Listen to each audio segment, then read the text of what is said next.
What is up, guys? It's Chris at Everydaychris, and welcome back to another episode of Quick Tips with Chris. If you didn't know already, you're watching my new series, Quick Tips with Chris, where I make quick videos for all you new Tesla owners on any important topics. If I'm missing something or if you have any other questions and want me to make a video on it, let me know in the comments and I'll have future Chris deal with it. Now, this video is about adjusting your headlights. Yes, you potentially do need to adjust your headlights. For all you new Model 3 and Model Y performance owners, however, you should have the new and improved projector headlights. And these new matrix projector headlights should be arriving soon in all you new Model S and X fans. You'll know you have the new projector LED headlights because you'll see a circle on the outer area of the headlight, which is the projector. This is improved and better than the current reflector headlights. Since it's a projector, you get a more focused beam with less glare. This essentially means you can light up an area better without blinding oncoming traffic. Second, inside of the projectors are new matrix LEDs. This allows your car to be able to turn on the high beams, increasing visibility further.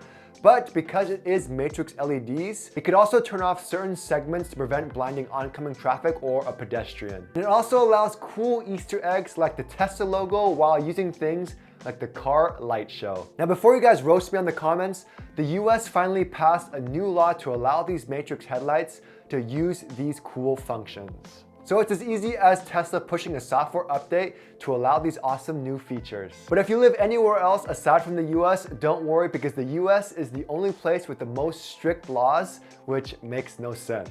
Now, on the IIHS website, which is a huge company that rates car safety, they rated the new and improved matrix projector headlights found on all new Model 3s and Model Y Performance a G, or good, which is the best you can give. On the image, you can see that due to the projector housing, the low and high beams are much more focused at longer distances and on curves easily surpassing 200 feet and the optimal low beam illumination rating. This drastically improves visibility and safety in low light conditions. However, with the older style reflector headlights like mine, and on current normal Model Ys, the rating is slightly worse. Even if you have the reflector style headlights like mine, Tesla always had one of the best headlights for nighttime driving, so the rating is still good.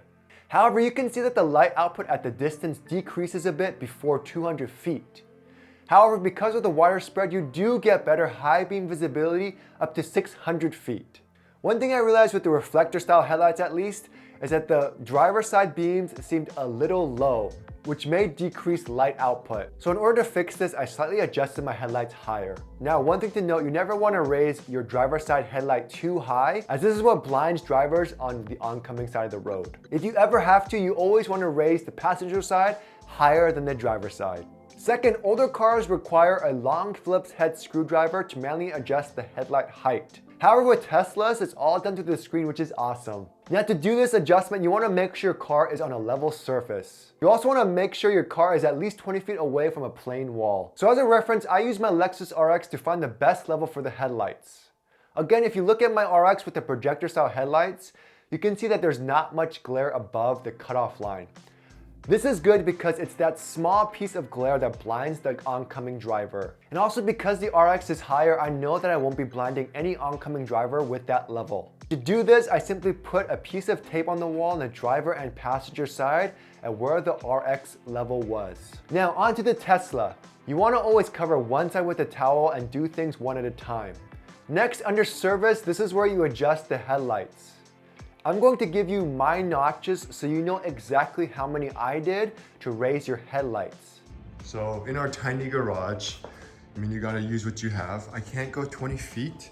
So the furthest I kind of went is about 11 feet and I measured it right there. So now the measurement is about 3 feet and I feel like 3 feet's pretty good.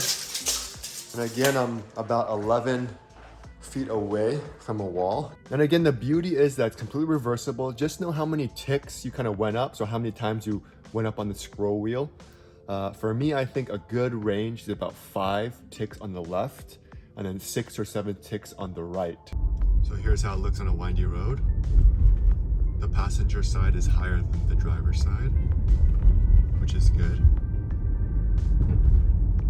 And also after you do this, make sure you quickly go on a drive to test the headlights. If you see glare coming from your headlights on the street signs, then your headlights are definitely adjusted way too high. You can also easily do this with the new LED matrix projector headlights, but it should be good from factory as is. And again, don't be afraid to adjust anything as everything is completely reversible. I will say there have been instances where some owners' headlight levels weren't adjusted properly from factory, so keep that in mind if you feel that the light output isn't what you expected. Anyways, thanks for watching my video guys, and I'll see you guys next time.